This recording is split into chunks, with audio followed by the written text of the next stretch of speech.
es un sismo? De acuerdo con el Centro Nacional de Prevención de Desastres, CENAPRED, los sismos son vibraciones de la Tierra ocasionadas por la propagación en el interior o la superficie de esta y de varios tipos de ondas. Ocurren porque la Tierra está cubierta por la litosfera, una capa rocosa fragmentada en grandes porciones llamadas placas tectónicas. La movilidad de estas ocasiona que los bordes donde las placas hacen contacto generen esfuerzos de fricción que impiden el desplazamiento de una respecto a otra, y si estos esfuerzos sobrepasan la resistencia de las rocas o se vencen, ocurre la ruptura violenta y la liberación repentina de energía acumulada. El Servicio Sismológico Nacional asegura que los temblores suceden de manera regular en México, ya que el territorio se ubica en una zona de alta sismicidad. Si bien la mayoría son imperceptibles, cuando hay demasiada energía acumulada suceden los terremotos. Otro punto importante es que los sismos no son predecibles. Es por ello que el gobierno de nuestro país ha resaltado la importancia de las medidas preventivas, como preparar un plan de protección civil en familia, detectar riesgos y zonas de seguridad, mochila de emergencia, entre otras a realizar los simulacros. El pasado 19 de septiembre de este año, la Coordinadora Nacional de Protección Civil, Laura Velázquez, habló de la importancia de la prevención durante la conferencia matutina del presidente López Obrador, la cual calificó como una de las fases más importantes de la protección civil. Esto previo al simulacro nacional que se realizaría a las 12:19 de ese día. Porque con ella identificamos, conocemos los riesgos y podemos incluso eliminarlos si es el caso. Nos permite anticiparnos a estos fenómenos y a los procesos sociales de construcción de riesgo. A la hora mencionada de ese lunes, mexicanas y mexicanos nos preparamos para realizar los protocolos de evacuación y protección civil, con la finalidad de conocer cómo debemos reaccionar ante un sismo, sin saber que minutos más tarde se registraría un movimiento telúrico con epicentro en Cualcomán, Michoacán.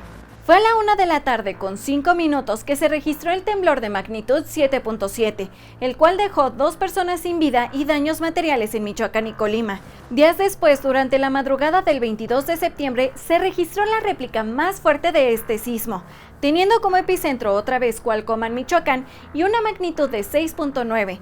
Aquí en la capital, esta réplica dejó 2 personas sin vida. Cabe señalar que en nuestro país ha coincidido que 3 sismos han ocurrido un 19 de septiembre.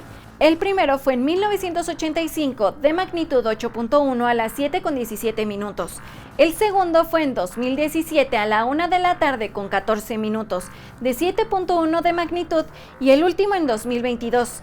De acuerdo con José Luis Mateos, físico de la UNAM, la probabilidad de que 3 sismos de más de 7 grados se registren en un país en el mismo día, en este caso el 19 de septiembre, es de 1 en 133.225, es decir, el 0.000751%.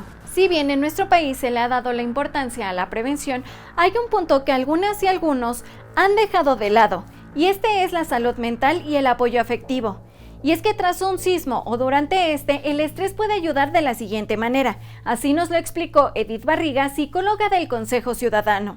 El estrés bien sabemos que es un factor que nos puede ser útil porque nos ayuda a poder detectar un peligro, una situación de riesgo, y es por ello que el estrés nos puede ayudar incluso hasta salir del lugar, ¿no? Sin embargo, si este estrés comienza a agobiarnos, entramos en un estrés agudo, el cual Edith nos explicó que es el siguiente. Tras un sismo, obviamente las situaciones emocionales que podemos experimentar son diversas, depende de las herramientas personales de cada una de las personas. Generalmente hay una situación de estrés agudo. Un estrés agudo es el que nos lleva hacia un punto en donde ya no lo podemos manejar de la manera saludable. Hablar de un estrés postraumático quiere decir que es el paso siguiente al estrés agudo. Si yo presento estrés agudo, pero en este caso no lo atiendo, lo dejo pasar, o bien ya traigo el cúmulo de muchas experiencias a lo largo de mi vida que son procesos de crisis, que son situaciones muy traumáticas. Sí, claro, posteriormente puedo llegar a presentar un estrés postraumático y ahí pues ya estaríamos hablando de la intervención necesaria por parte de especialistas, tanto de psicología como de un adecuado diagnóstico psiquiátrico. pero lo que vivimos generalmente las personas cuando hablamos de un sismo va a ser el estrés agudo, y este estrés se puede acompañar por otro tipo de sensaciones, emociones o sentimientos que están pues obviamente vinculados al temor, al pánico, a la ira incluso, y presentar también situaciones como culpa, de tener incluso pues reacciones que ya son anormales y que podemos identificar porque el estrés agudo tendría que ir disminuyendo a lo largo del tiempo. También platicamos con el presidente del Consejo Ciudadano, Salvador Guerrero Chiprés, quien nos informó que más del 40% de las personas que llamaron al Consejo en relación a los últimos sismos han presentado algún tipo de ansiedad. El 49% de las personas que nos hablaron en relación con los sismos expresó algún tipo de ansiedad, 20% miedo o temor asociado con la propia alarma y con el propio sismo, 8% indicó que tuvo insomnio no solo un día después, durante la noche de ese día o la madrugada de ese día.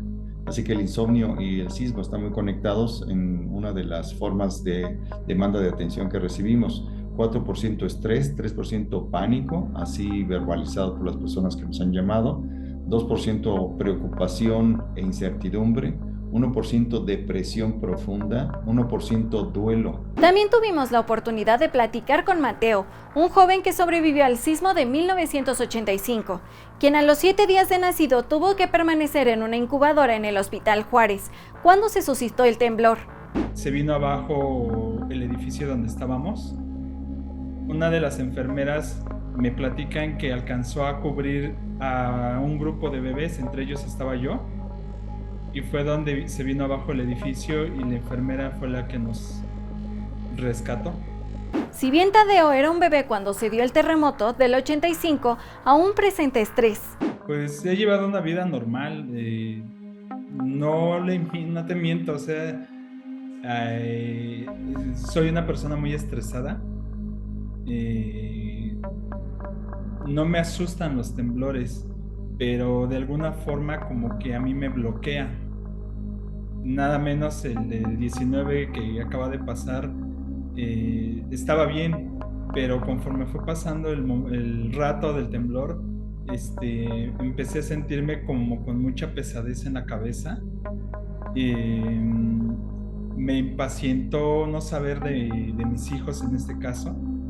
En mi casa se fue la luz, llegó hasta la madrugada, entonces yo no tenía la forma de comunicarme con ellos y eso como que me fue empeorando un poco más. Empecé a tener dolor de cabeza y cada vez que me suceden este tipo de cosas en estrés es como así me siento yo.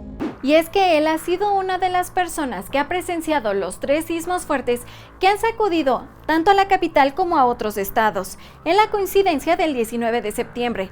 Resalta la importancia de tomar estas situaciones con seriedad. No lo debemos de tomar como un juego. Es algo muy serio, es algo muy real.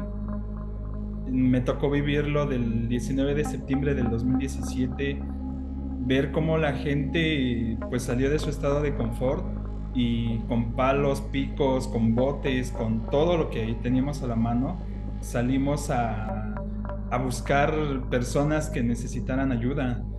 Yo vivo cerca de Tlalpan y me tocó ver lo del edificio del multifamiliar que se derrumbó. Me tocó ver cerca de Xola un edificio también que se derrumbó. Y no es un juego, es algo real. Debemos de tomar las cosas, los simulacros con seriedad y actuar. Si tú has presentado alguno de los síntomas que se mencionaron, recuerda que hay espacios seguros como el Consejo Ciudadano que pueden prestarte la atención psicológica necesaria. Recuerda que estar bien emocionalmente también es importante.